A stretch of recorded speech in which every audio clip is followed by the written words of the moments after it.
başladık. Ekip başı, sen de tartışsın. Hiç sıkıntı yok abi. Seyfettin'le ortak.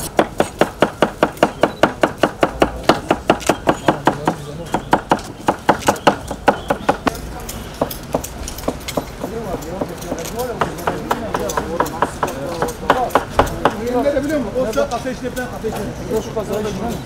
Yapılmış mıydı acaba? Aynen. Bunlar şöyle açacaklar.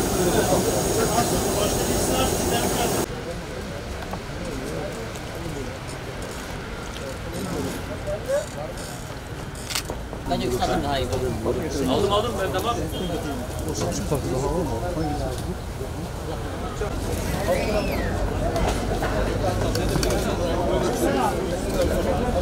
Çekiyorum sonra birleştiriyorum. Öyle mi abi?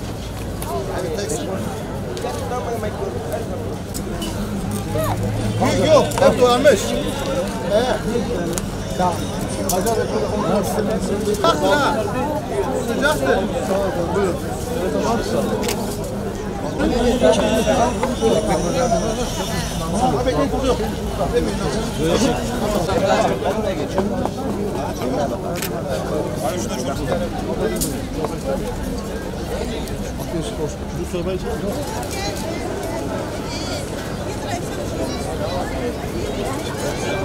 Beyaz oldu. Sırayı atlattın. Akşama geldiğinde Akşam da bakıyorlar ya. Zabıta değil mi senin? Hello. Tamam, aşağıdan geldim sen. Orada ya, ilk ay yazıyorum. İran Haber Ajansı.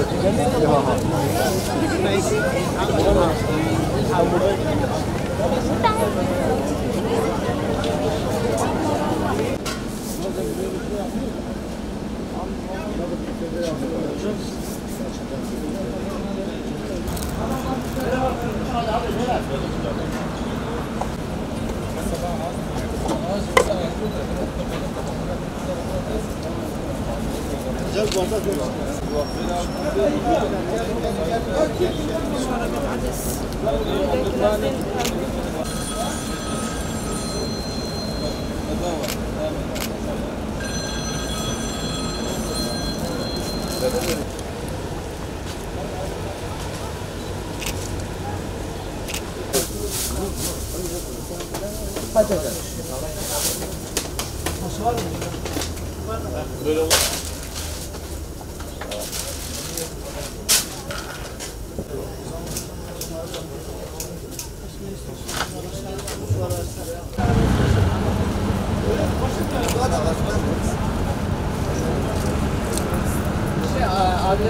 Mağdur kardeşlerimizi ziyaret edelim. Bir eksiklik, bir şey varsa biz emrinizdeyiz.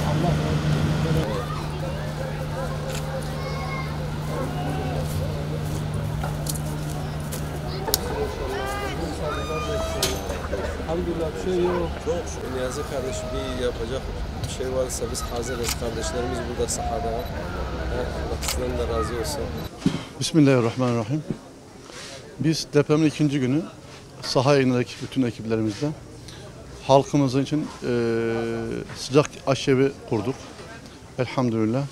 Sabah çorba, öğlen ve akşamda 2 öğün olmak üzere toplamda 3 öğünde halkımıza sıcak aşevi kurup sıcak yemek dağıtıyoruz. Halkımızın yaralarına bir nebze olsa da merhem olmaya çalışıyoruz. Bu kapsamda işte hayırseverlerimizin verdiği bağışlarla erzaklarımızı alıp halkımıza yemeklerini yapıyoruz.